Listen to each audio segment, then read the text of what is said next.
Almost 11,000 people go to shelter every day nationally in every state and are turned away. It's a problem.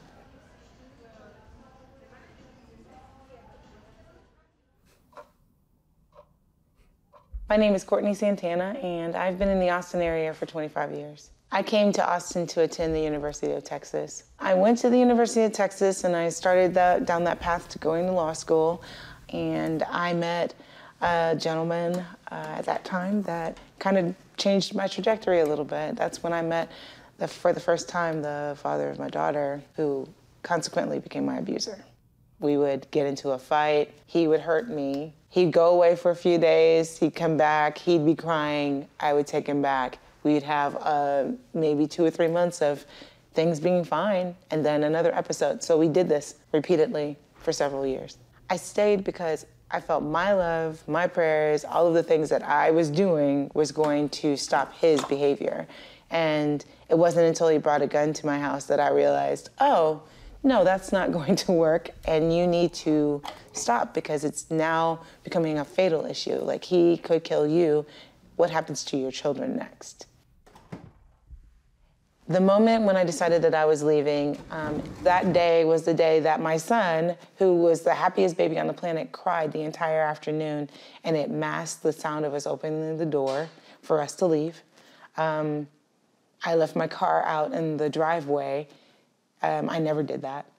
It allowed me to get easily into the car without the garage door going up. Like, everything was lined up for us to be able to escape and to go to the shelter that day. And normally it would not have been that way. And we snuck out. I drove down the street about maybe a mile or so without the lights on, and then I left. I mean, I left everything there. I went to the local shelter that day, and I didn't look back.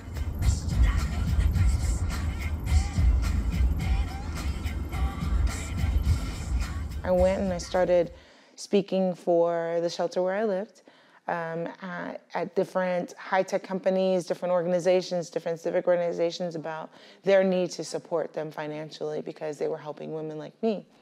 So Sanctuary is a platform that we started to build a couple of years back because in me doing the public speaking that I did, without fail, someone would come up to me now and they would come up and say, hey, listen, when I went to the shelter, I couldn't get in. So I went back and I started realizing that there is an issue with shelter overcrowding. That's where Sanctuary came from. We said, we've got to figure out how do we source some sort of safe space to these brave victims who have left their homes, and then resources to support them to get them stabilized. I'm basically repeating what the process I went through in my life for others. And we're using technology through the Sanctuary platform to do that.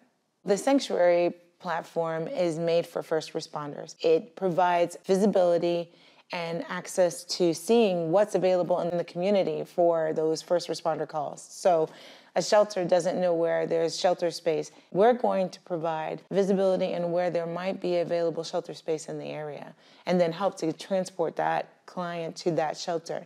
If there's no available shelter space, then we'll provide them access and visibility into where there might be hotel room space, or where we've partnered with someone to provide a living space for a certain period of time. And then we help to build a strategic plan on what they're going to do next. We are hoping that this platform is going to provide some amazing data. Knowing where this community of people goes after they're turned away from the shelter is going to be hugely important to service providers and other people who are actually in this field who are like, yeah, I saw them once. What happened to them? Now we can actually provide them a strategic plan and work together instead of being so siloed in our work together. I'm excited about where we're going to go with this and being able to collaboratively innovate using that technology. Land of the free and the home of the brave. I don't know what Courtney 1997 through 2001, I don't think she would recognize me. I honestly believe that she would be proud of me. I would hope that she would be proud of me. I would hope that she would see herself in me and want to make a change. I would say, Courtney, we're good. It's okay. And we're gonna make it out of this just fine. All right. That's ours. That's ours.